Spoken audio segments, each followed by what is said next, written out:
Hi guys! Andito kami sa pool area ng subdivision kasi nag-swimming ang mga bata. Mamaya ako mag-swimming. Pahinga-hinga lang ako. Pinagpaalam ko na mag-swimming kami dito. Kabago pa naman ako ng hair, nagpa-color. Sabi ko hindi na ako mag-swimming kasi maninigas.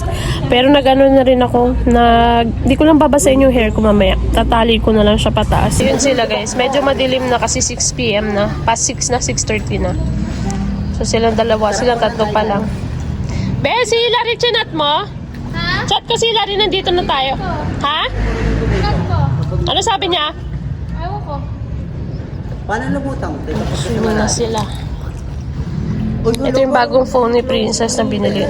Tapos bumili siya ng ganito. Oh, cute. Accessorize na lang yung phone niya. Pero hindi ko talaga kaya.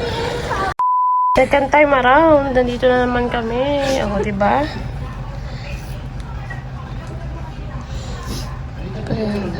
Makita mo ka. Iyak ka ngayon. Iyak ka later.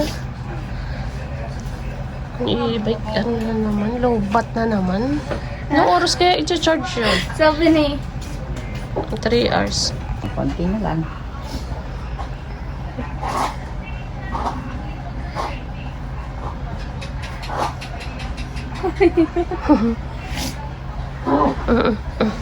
Manas.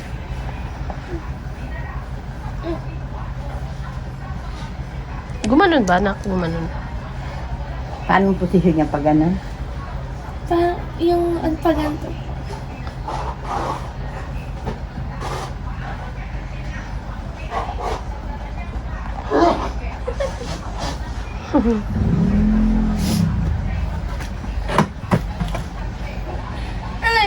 Ayun na. Ayun.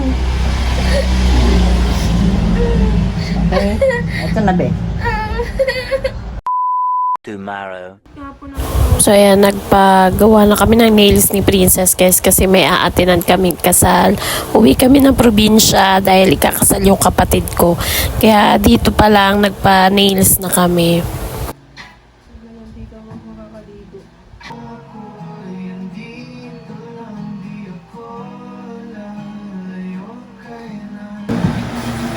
The inspo. At yan.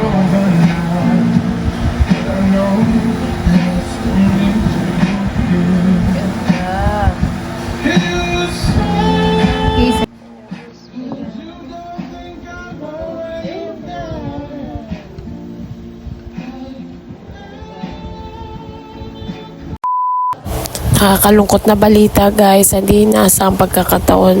Ayan, pumunta kami sa burol ng pamangkin ni Daddy Chris sa Quezon City, sa Commonwealth. Biglaan pong nawala yung bunsong anak ng kanyang kapatid. So, pumunta kami dito para makiramay, tumulong sa pamilya.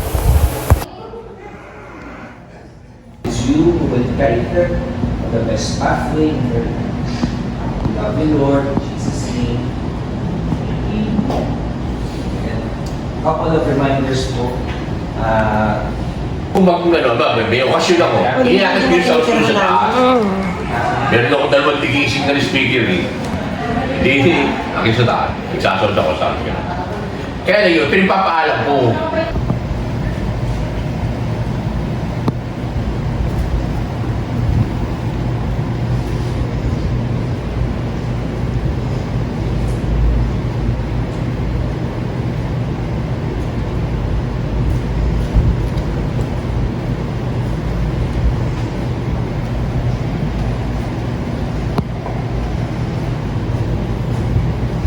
Ate.